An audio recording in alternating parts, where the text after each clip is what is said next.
Salam sejahtera di dalam kasih Tuhan. Shalom, saudara-saudaraku yang dikasihi dan diberkati oleh Dia, Sang Juru Selamat, di dalam nama Tuhan Yesus Kristus. Saat ini kita akan membaca dan merenungkan firman Tuhan.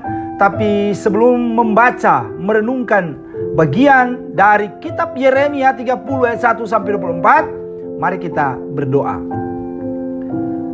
Sungguh kami berbahagia, sukacita, bersyukur untuk setiap kemurahan Tuhan yang berlaku atas hidup kami.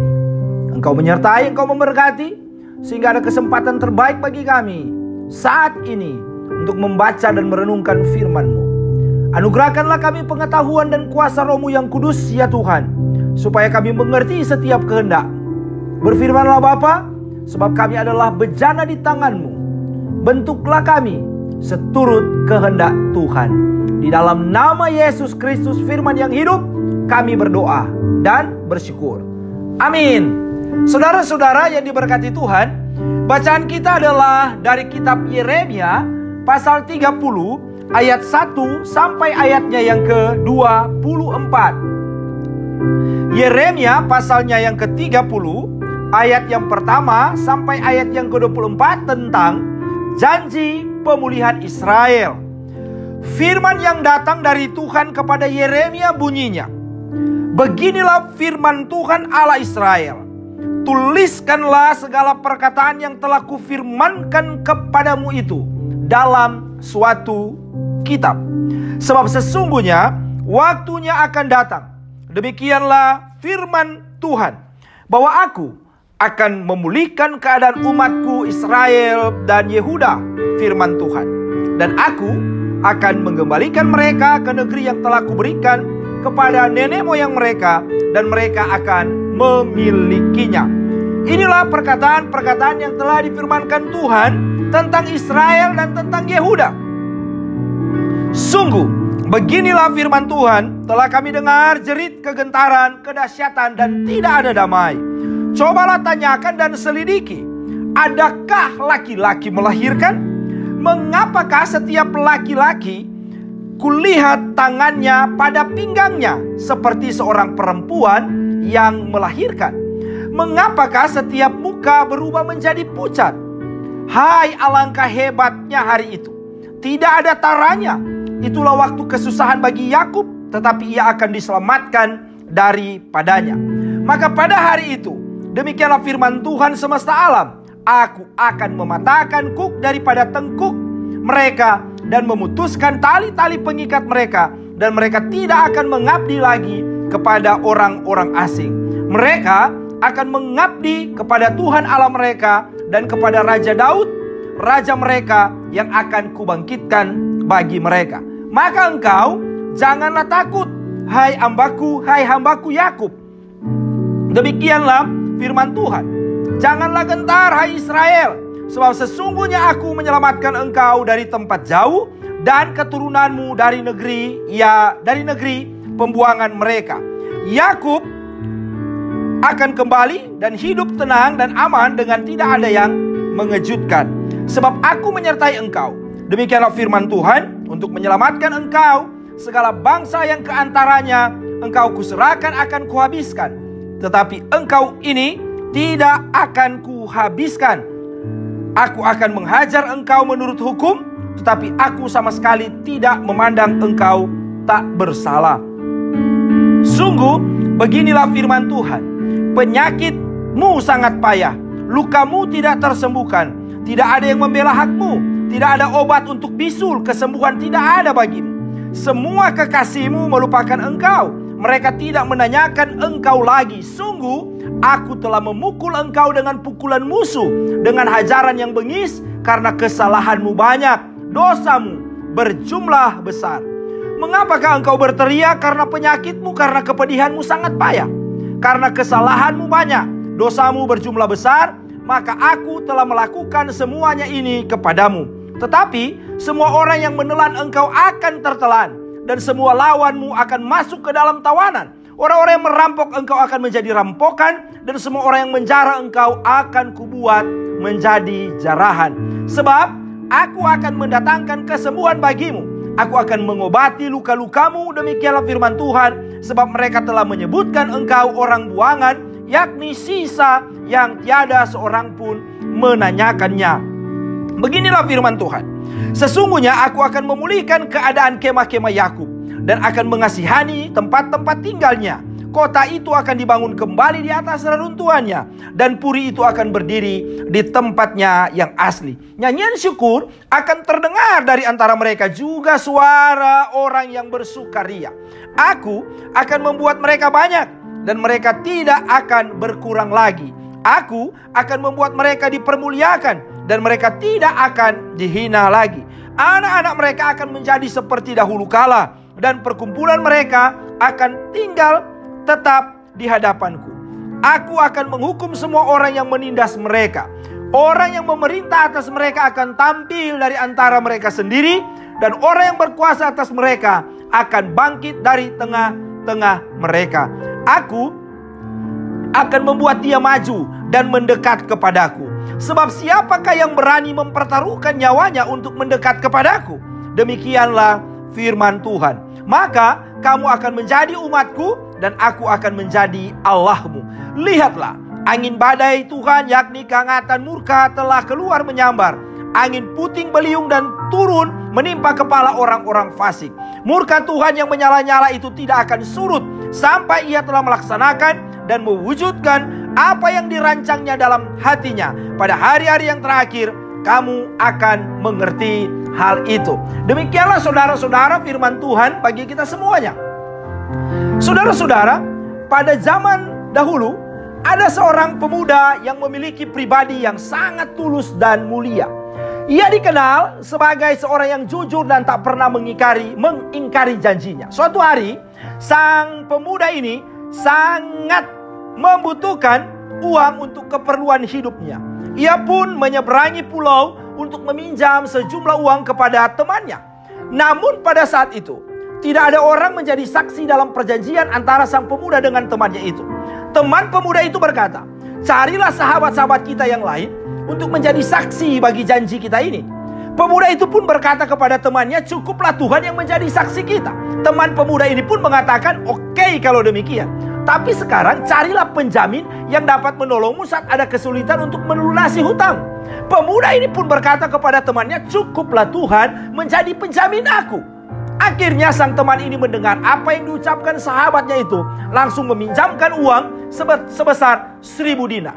Baginya tidak ada nama lain yang melebihi nama Tuhan sebagai saksi dan penjamin bagi sang pemuda yang adalah sahabatnya itu.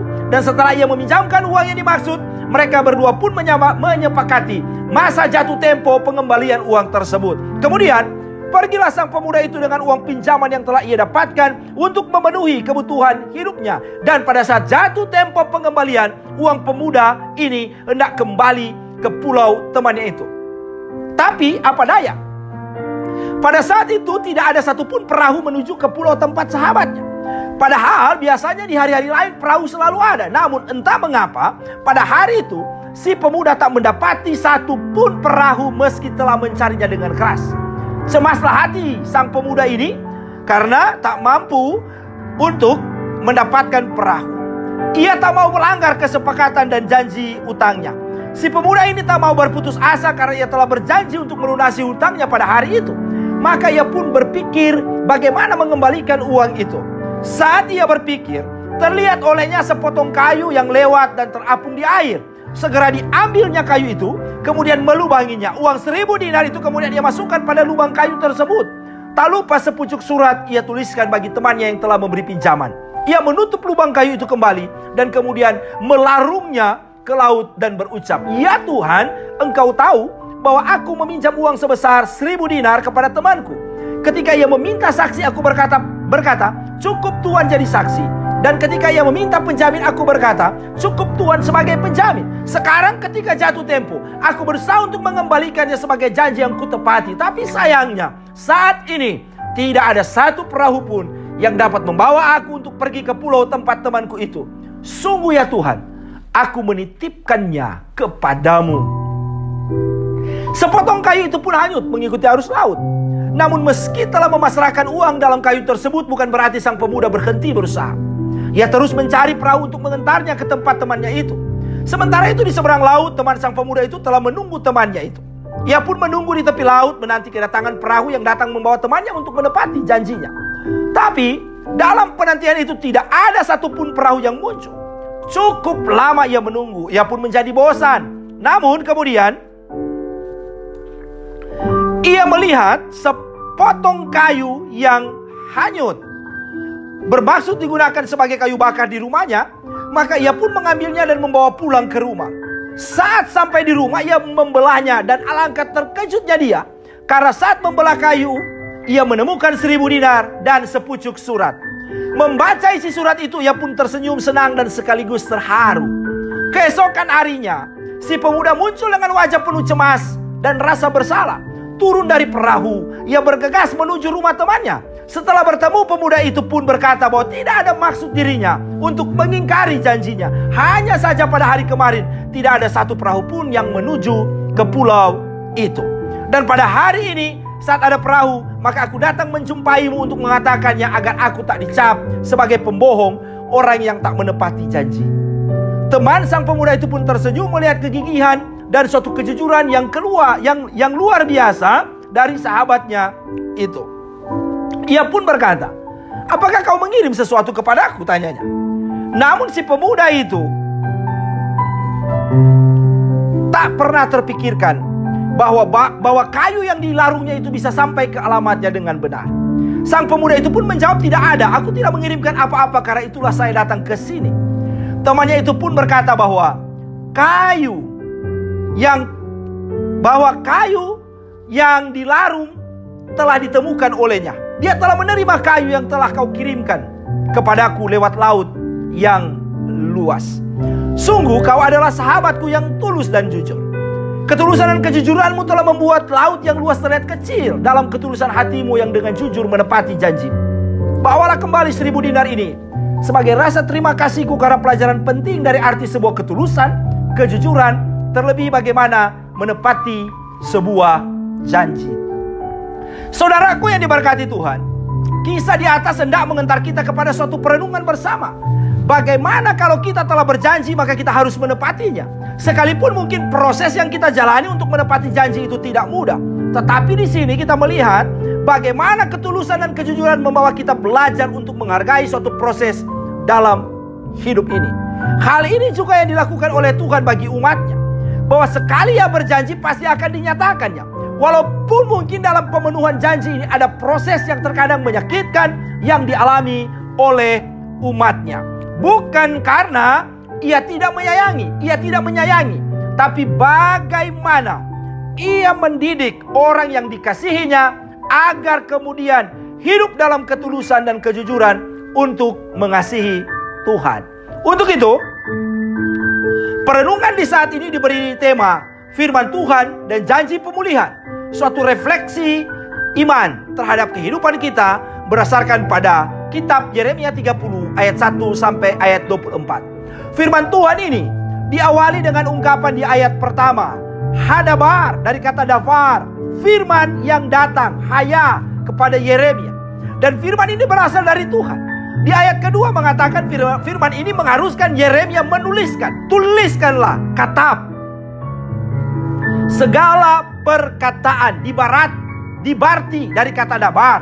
Kata kerja ini menggunakan bentuk PL imperatif yang berarti dilakukan secara berulang-ulang dan menyebabkan sesuatu terjadi. Segala perkataan ini yakni firman dituliskan dalam kitab Ibrani Seper. Mengapa harus dituliskan dan dibukukan? Ayat ketiga menjelaskan untuk menyatakan waktunya akan datang. Yamim, Baim, atau the days are coming. Waktu yang akan datang ini adalah waktu Tuhan, yaitu saat Dia akan memulihkan keadaan umatnya. Wesabeti dari kata sub. Kata ini kata dengan menggunakan konjungsi waw yang berarti dulu dan sudah terjadi. Dia akan mengembalikan, yaitu Tuhan akan mengembalikan. Wehasabotim dari kata sub sama dengan penggunaan kata memulihkan tadi untuk menerima negeri yang telah diberikan. Natati dari kata natan, dan mereka akan memilikinya. Wiresehua dari kata yaras. Semua ini dilakukan Tuhan karena ayat 5, Tuhan telah mendengar jerit kegentaran, kol karada, kedahsyatan, pakat atau ketakutan. Dan tidak ada damai, WN Salom dari kata ayin Salom. Apa yang dialami oleh Yehuda, apa yang dialami oleh Israel, digambarkan seperti seorang laki-laki yang meletakkan tangannya di pinggang, Ibrani Yadau, seperti seorang perempuan yang melahirkan Yalat, dan muka mereka menjadi pucat, Yerakon, di ayat 6 dan di ayat yang ke-7. Dan ketika Tuhan melihat hal itu, maka di ayat 8-9 Tuhan menegaskan bahwa ia akan mematahkan kuk dari tengkuk mereka, Esbor ulau me'al sawareka, dari kata sabar o safar, dan melepaskan tali-tali pengikat mereka, umoseroteka anatek, dari kata moser natak, dan mereka tidak akan mengabdi lagi kepada orang-orang asing, welo ya abedu boot sarim, tapi mereka akan mengabdi kepada Tuhan Allah mereka, wa we abedu et Adonai Elohehem. Dan Daud raja mereka akan kubangkitkan bagi mereka, Daud Malkam Aser Akim.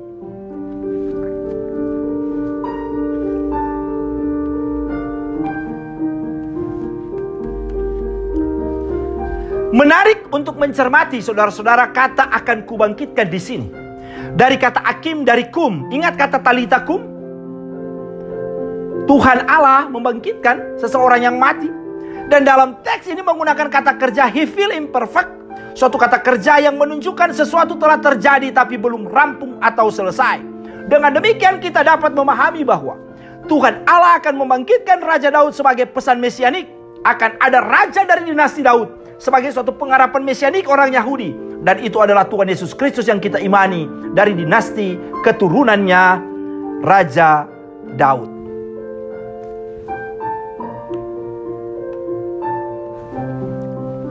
Selanjutnya saudara-saudara, Tuhan mengatakan di ayat 10-11 bahwa mereka tidak harus takut dan gemetar, altira we altehat, karena Tuhan menyelamatkan Mosiaka dari kata yasa, sehingga mereka hidup tenang dan aman. Wesakat wesaanan, dan tidak ada yang mengejutkan, wen makarit, tidak ada yang membuat mereka menjadi takut. Ini karena Tuhan menyertai kieteka dan menyelamatkan lehosyeka dari kata yasa. Tetapi ini tidak serta-merta melupakan proses penghukuman yang dilakukan Tuhan terhadap Israel dan Yehuda. Karena mereka bersalah di hadapan Tuhan, lo anakeka. Ini dilakukan Tuhan untuk mengoreksi kehidupan mereka yang salah. Wayisar tika. Olehnya Tuhan menggambarkan bahwa penghukuman ini di ayat 12-15 diibaratkan seperti penyakit yang sangat payah sehingga lukanya tidak tersembuhkan. Anus lesibrek nahla makatek. Tidak ada obat, repuot ta'ala enlak. Semua kekasih melupakan. Sakeku dari kata saka, dan tidak menanyakan engkau. Otak lo yidrosuki. Yehuda dihajar, Israel dihajar dan dipukul karena kesalahan dan dosa mereka yang berjumlah besar. Asamu hato tayik. Sekali lagi, Israel dan Yehuda dihajar dan dipukul karena kesalahan dan dosa mereka yang berjumlah besar. Tetapi hal menarik di tengah penghukuman dan pemulihan dari Tuhan, ketika Tuhan memukul, menghajar bangsa-bangsa yang menawan, merampok dan menjara mereka. Karena apa yang dilakukan oleh bangsa-bangsa itu akan tertimpa kepada mereka, ayat yang ke-16. Dan Tuhan mau memulihkan Yehuda, sebagaimana ayat 17 dan 18 mengatakan, aku akan mendatangkan kesembuhan bagimu. Itulah yang dikatakan di ayatnya yang ke-16. Dan Tuhan mau memulihkan Israel Yehuda. Tadi dikatakan, tadi di ayat yang ke-17 dan 18 kemudian mengatakan, aku akan mendatangkan kesembuhan bagimu. Ibrani umi makko watayik erpaek, dari kata makarafa. Kesembuhan di sini menunjuk kepada daging yang baru dan sehat yang menutupi suatu luka. Ini menjadi jelas dengan apa yang dibahasakan selanjutnya, dan aku akan mengobati luka-lukamu. A'aleh arukah lak. Apa yang dilakukan oleh Tuhan Allah akan menyebabkan nyanyian syukur dan suara orang yang bersukaria. Tuh ada wekol mesa hakim.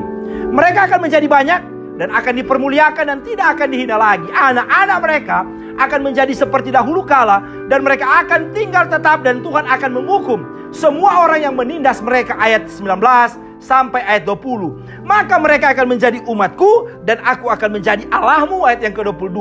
Dan firman ini ditutup dengan ungkapan Tuhan yang mengingatkan Yehuda bahwa penghukuman dan pemulihan akan terjadi dengan simbol angin badai dan angin puting beliung sebagaimana yang dibahasakan di ayat 23 sampai ayat yang ke-24.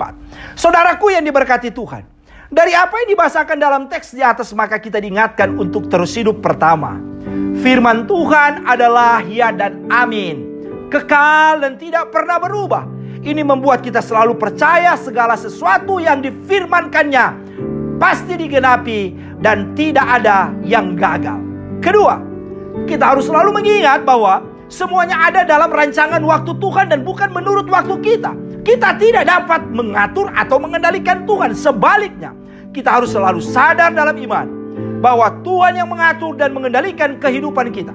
Ingatlah ini, bahwa terkadang saat kita berjalan menurut kehendak kita, yang terjadi adalah perjalanan itu terkadang sulit, jauh dan melingkar serta seakan tidak ada pengharapan di dalamnya. Tetapi di dalam Tuhan, sekalipun sulit, jauh dan melingkar, akan lebih jauh menyenangkan karena Tuhan menghadirkan segala yang baik dalam caranya, termasuk segala sesuatu yang mungkin tidak pernah kita pikirkan, bahkan yang kita harapkan. Hal yang ketiga, jika kita ada dalam situasi hidup di mana segala macam beban, pencobaan, pergumulan dan penderitaan sedang mendera kehidupan kita, jangan pernah menyerah apalagi berputus asa.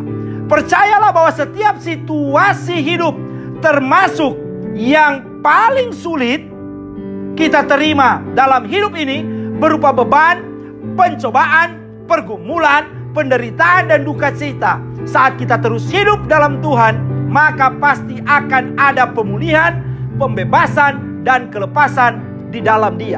Yakobus 1 ayat 2-4 mengatakan, saudara-saudaraku, anggaplah sebagai suatu kebahagiaan apabila kamu jatuh ke dalam berbagai-bagai pencobaan, sebab kamu tahu bahwa ujian terhadap imanmu itu menghasilkan ketekunan, dan biarkanlah ketekunan itu memperoleh buah yang matang, supaya kamu menjadi sempurna dan utuh dan tak kekurangan suatu apapun.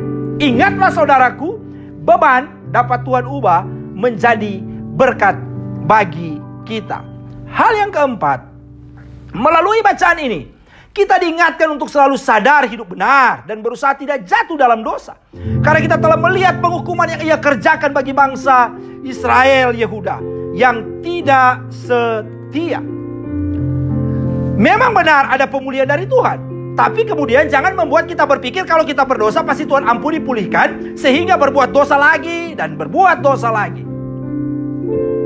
Marilah membangun iman dengan terus mengingatkan pada diri sendiri agar tetap hidup dalam pertobatan, dalam kebenaran, dan tidak mau hidup dalam dosa sehingga tidak dihukum Tuhan.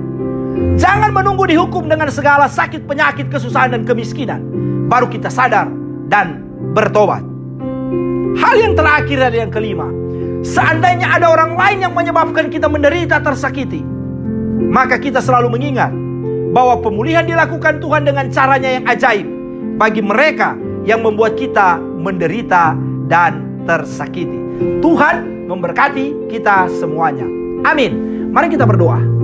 Terima kasih Tuhan untuk firman. Ajar kami untuk terus setia melakukan setiap firman yang kami baca dan renungkan bersama. Jadikan kami pelita hidup, jadikan kami terang dan garam di tengah-tengah dunia ini, supaya kami mengubahnya dalam cara Tuhan, dan kami tidak menjadi orang-orang yang diubahkan oleh dunia, tapi kami memiliki tanggung jawab untuk membawa perubahan bagi dunia ini. Terima kasih Tuhan, ini doa kami, syukur kami, di dalam nama Yesus kami berdoa. Haleluya, amin.